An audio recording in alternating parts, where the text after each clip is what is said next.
Le concept d'intersectionnalité a été introduit par l'universitaire Kimberly Crenshaw en 1989. L'intersectionnalité telle qu'elle l'a définie est une métaphore permettant de comprendre les différentes façons dont les multiples formes d'inégalité ou de désavantages se composent et qui, parfois, créent des obstacles qui sont rarement reconnus. Par exemple, une femme racisée peut être victime de discrimination en tant que femme et peut également être victime d'injustice en raison de la couleur de sa peau. Crenshaw, alors, soutient que cette femme se retrouve à l'intersection de la race et de genre.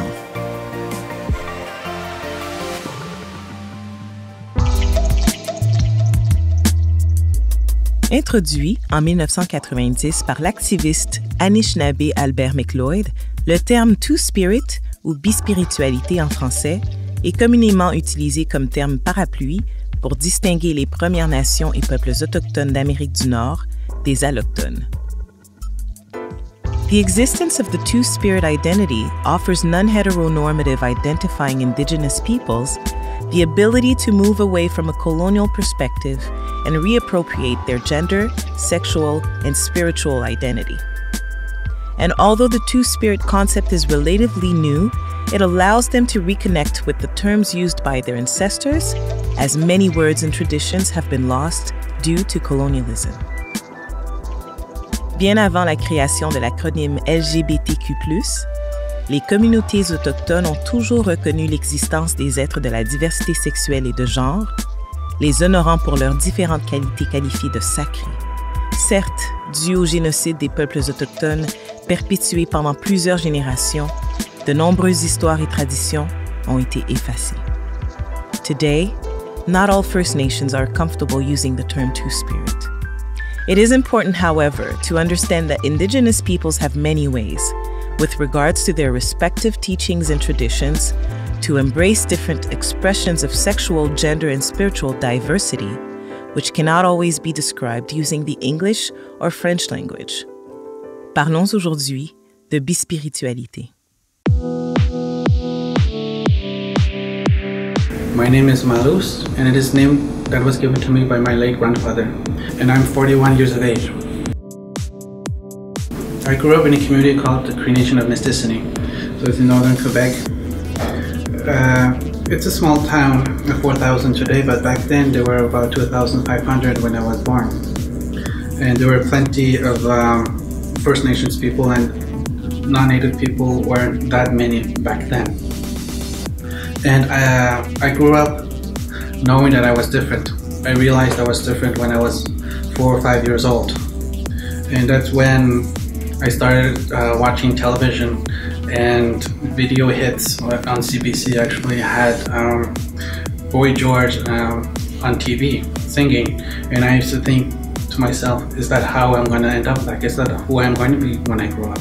Because I didn't have anybody else to look up to. There were no role models for me, no Two-Spirit people on television or even in the communities. It was only when I was 13 years old when I was introduced to the term gay, and that's when I started to embrace it. And that's why it's so difficult for me to let go of that identity and embrace the Two-Spirit identity. Some people have actually even told me that I've actually been living the Two-Spirit identity, not without even knowing it. And it's someone who has a male spirit and a female spirit and a neutral spirit, and who embraces them all in one body. And that's what I've been doing without knowing it, and that's what I'm going to keep on doing, and that's what I'm going to keep on promoting to my fellow Two-Spirit people.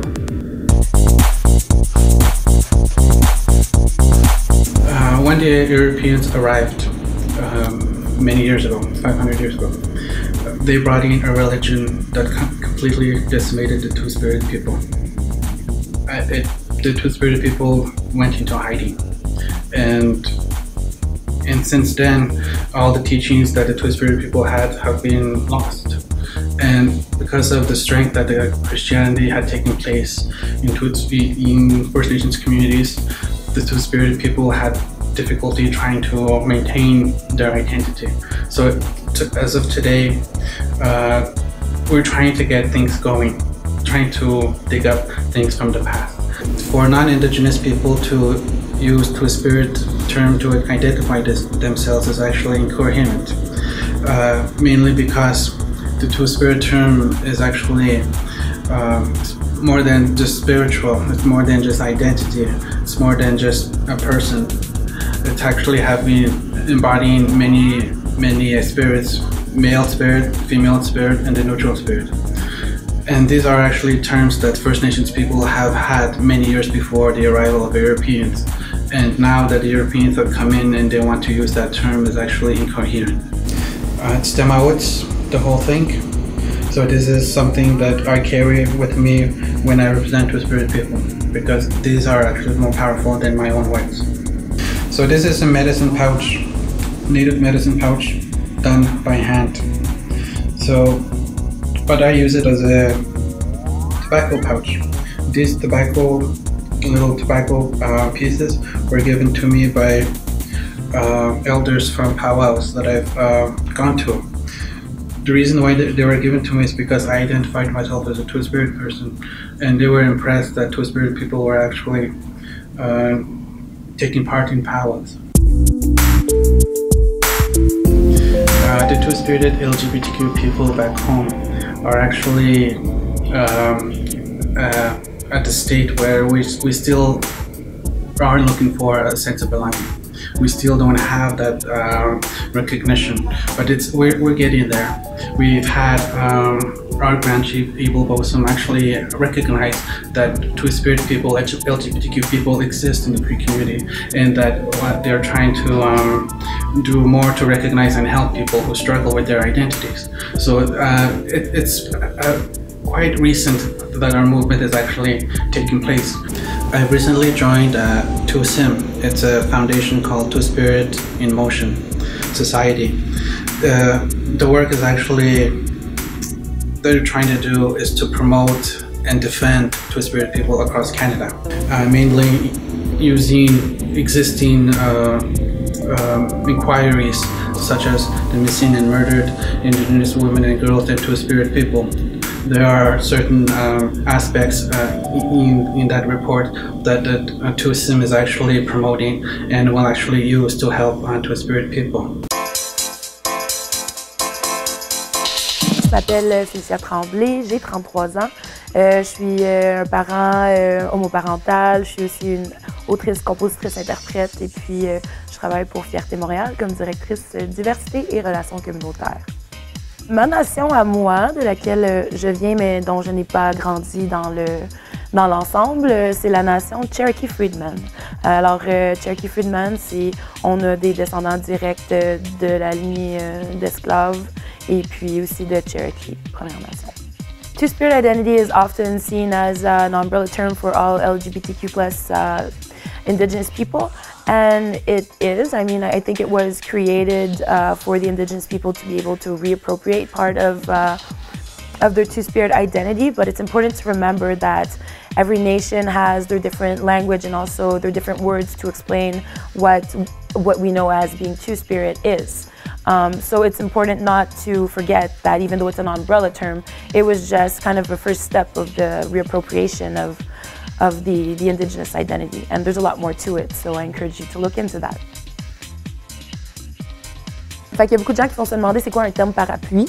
Puis dans le fond, un terme parapluie, quand on parle de Two-Spirit, la bispiritualité, moi je préfère beaucoup Two-Spirit. Ben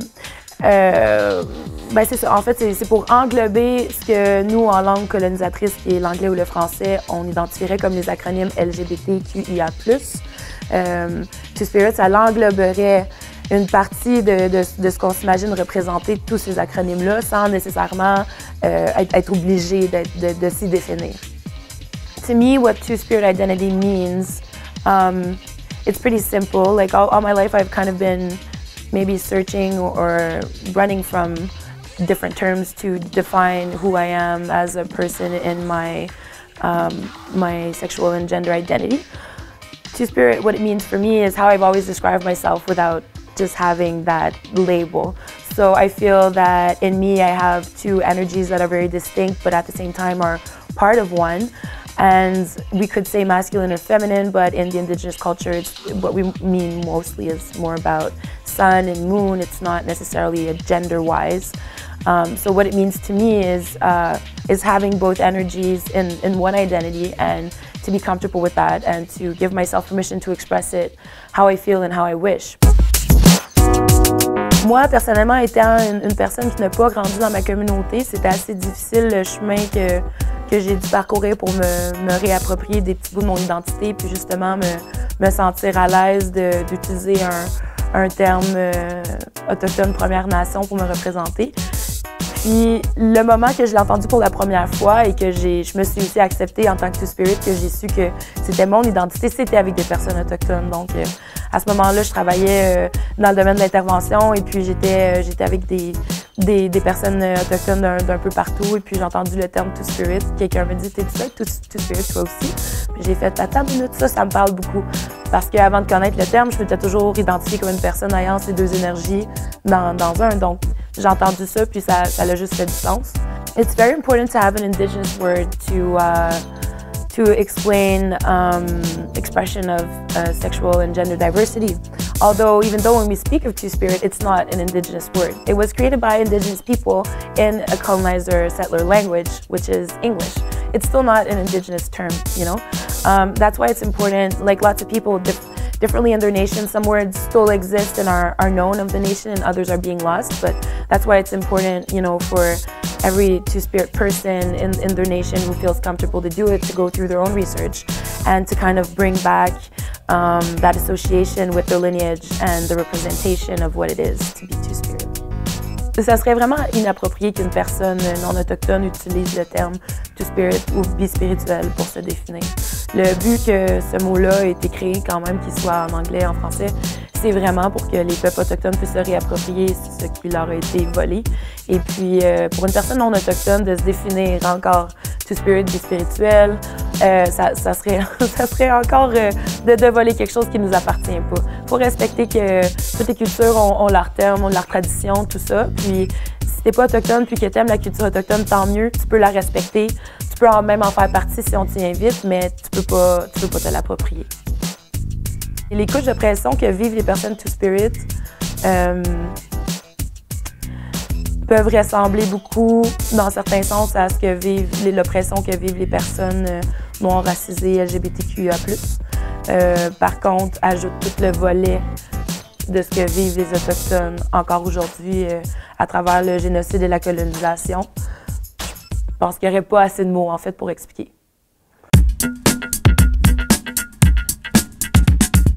Mon nom est Étienne Gignac, je suis organisateur communautaire au Centre d'amitié autochtone de Val-d'Or. Je suis allochtone et je travaille en milieu autochtone depuis 6 ans. La mission du Centre d'amitié autochtone de Val-d'Or, c'est un carrefour de services en milieu urbain pour les gens des Premières Nations. Donc, Val-d'Or est situé en territoire Anishinaabe, mais on dessert aussi beaucoup de gens du nord de la baie James, des gens de l'Ontario aussi, des gens du territoire Atikamekw. Donc, Val-d'Or est un peu une plaque tournante de mouvement entre les gens du nord, du sud, de l'est, ouest. Donc, l'année passée, on a eu la possibilité de créer le projet Nenawi, qui veut dire en Anishinaabe People in Between, pour parler des Two-Spirit.